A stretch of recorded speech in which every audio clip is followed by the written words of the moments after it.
Halo, nama saya Agus Miftahudin, NPM 2013023046. Halo, nama saya Asni Rahmatika dengan NPM 2013-023018. Halo, nama saya Upit Nurjana dengan NPM 2013023023050.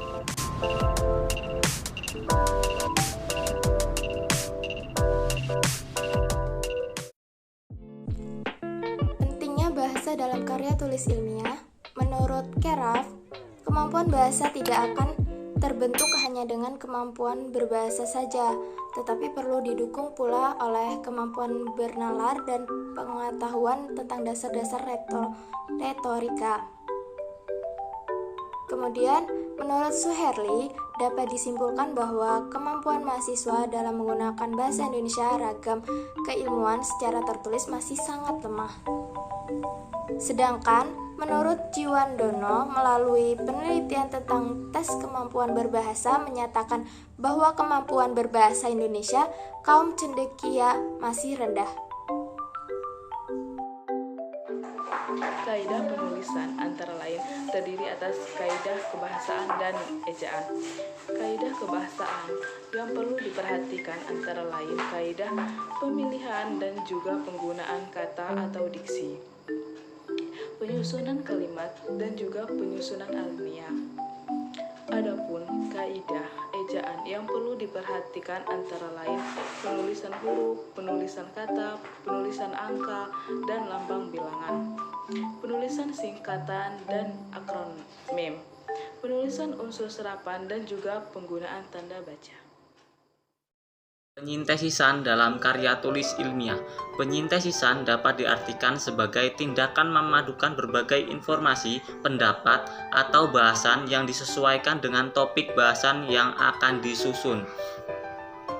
Beberapa hal yang perlu diperhatikan ketika dalam penyintesisan antara lain: yang pertama, membaca tulisan dengan baik; yang kedua, mencatat pernyataan atau pendapat; yang ketiga, mengumpulkan berbagai catatan; yang keempat, mengelompokkan informasi; yang kelima, mengurutkan informasi; dan yang keenam yaitu menciptakan pengetahuan baru.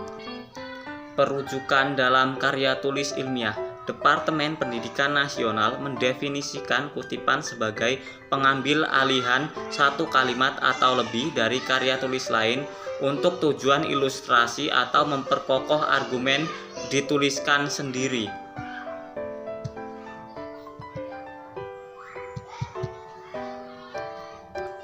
Kemudian cara-cara pengutipan sebagai berikut. Yang pertama yaitu menggunakan catatan kaki, yang kedua menggunakan catatan akhir, dan yang ketiga yaitu menggunakan tanda kurung.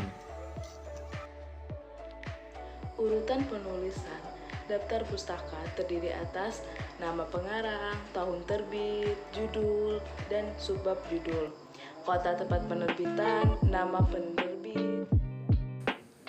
Coba perhatikan penulisan daftar pustaka di atas dengan cermat.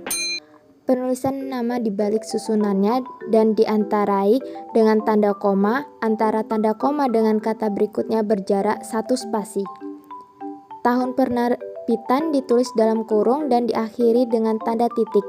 Ada juga penulisan tahun ini tanpa menggunakan tanda titik. Judul buku atau sumber rujukan ditulis dengan menggunakan huruf italik. Setiap awal kata pada judul buku ditulis dengan huruf kapital kecuali jika terdapat kata depan atau kata hubung. Tempat terbit ditulis dengan menggunakan huruf awal huruf kapital dan diantarai dengan tanda titik 2. Penerbit ditulis dengan menggunakan huruf awal kapital dan diakhiri dengan tanda titik. Penulisan antar unsur daftar pustaka berjarak 1 spasi. Apabila daftar pustaka tersebut terdiri atas 2 baris atau lebih, jarak antar baris 1 spasi dan baris kedua dan seterusnya ditulis menjorok ke dalam.